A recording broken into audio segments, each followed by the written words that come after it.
that's got to tell you everything. And, moving on right from that, in terms of the HARP technologies that you're speaking of, the Tesla technologies, and everything else that a lot of people are confusing with mind control issues or various other kinds of, they're melting a lot of these technologies in terms of their abilities or capabilities. And so when you present that question, it presents kind of like no confusion on your part as a person, but a confusion on the part of the public as to what these technologies were meant to do.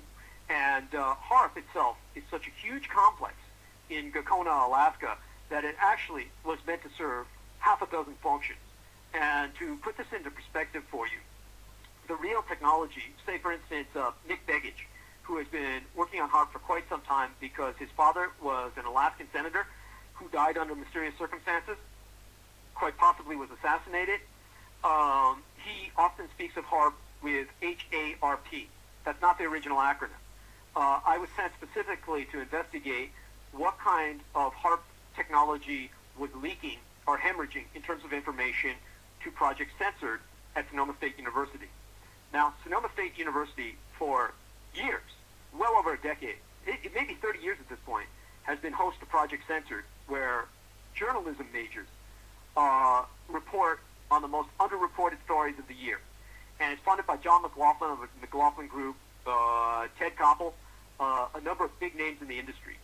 And so the Department of Defense promised me a promotion and a pay raise if I would attend Sonoma State for 2 decades and see what kind of information was hemorrhaging to the Project Censored group, specifically concerning HARP. Well, I found out that an enormous amount was hemorrhaging. But I found out more about HARP than most of its employees know, because most of its employees are basically shuttered from the details of their operation by compartmentalization. Right. And so I got to look at it from a God's eye perspective, so to speak. And one of the things that I can tell you is that HARP actually has a totally different acronym. It's H, A cubed, R squared, P squared. And the numbers don't show up in the acronym. It just shows up as HARP. But it stands for High Frequency, Activated, Auroral, Atmospheric, Resonance, Research, Projection Program.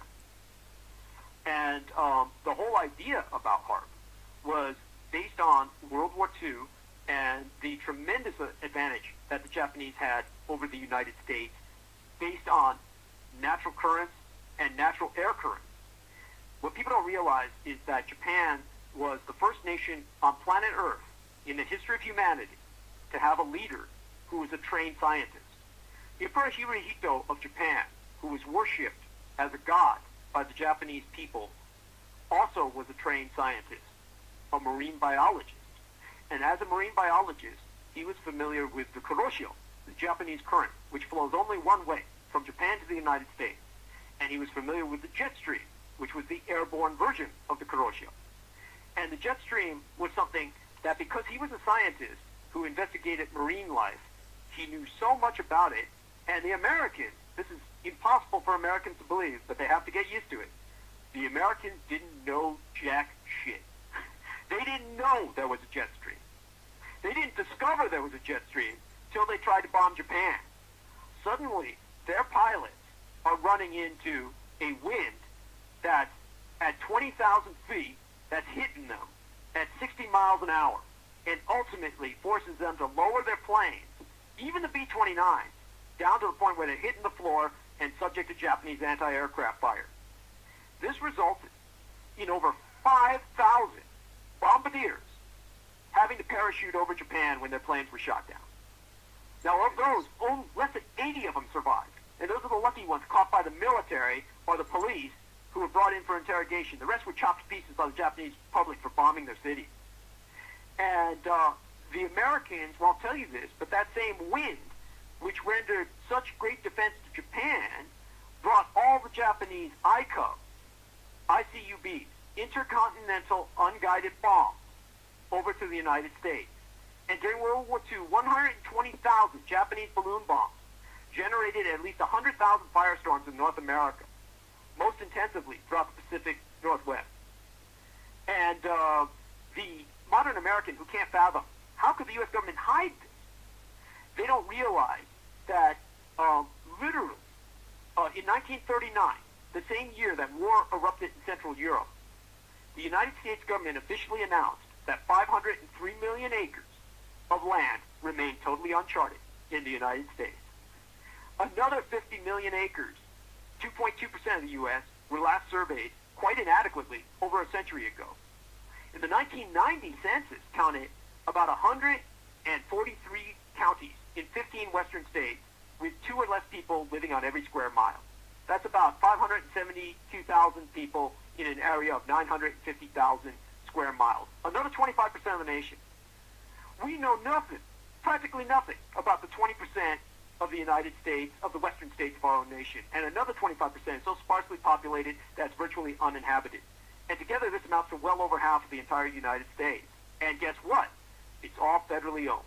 West of the U.S. center line, about 5% of American land, east of the U.S. center line, about 5% of the American land is owned by the U.S. government, but west of that center line, over 50% is federal property, and legally defined as frontier territories until the outbreak of the war in Europe.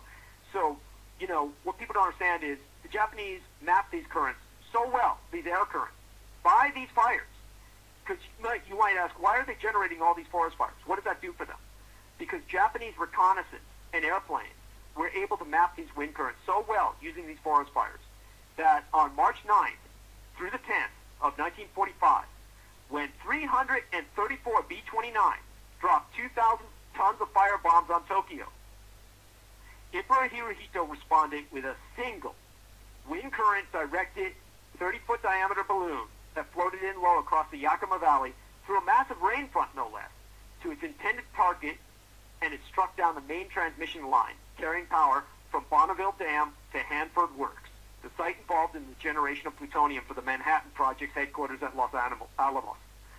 And Hanford was a top-secret site until it was condemned in the 1990s as one of the most irradiated wastelands on the face of the earth. Yet Hirohito knew about it.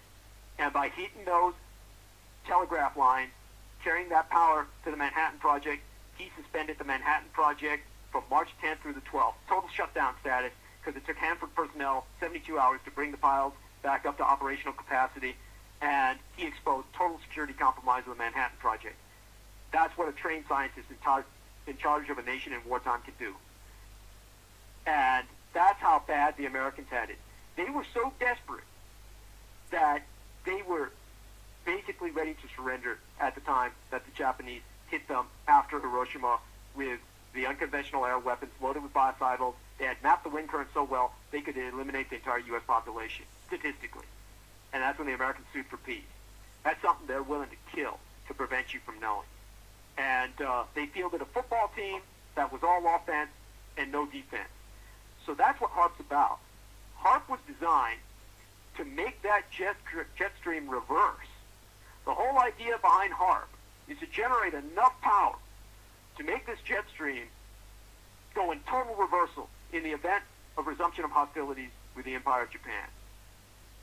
Jeez. People don't understand how vital that Alaska component is.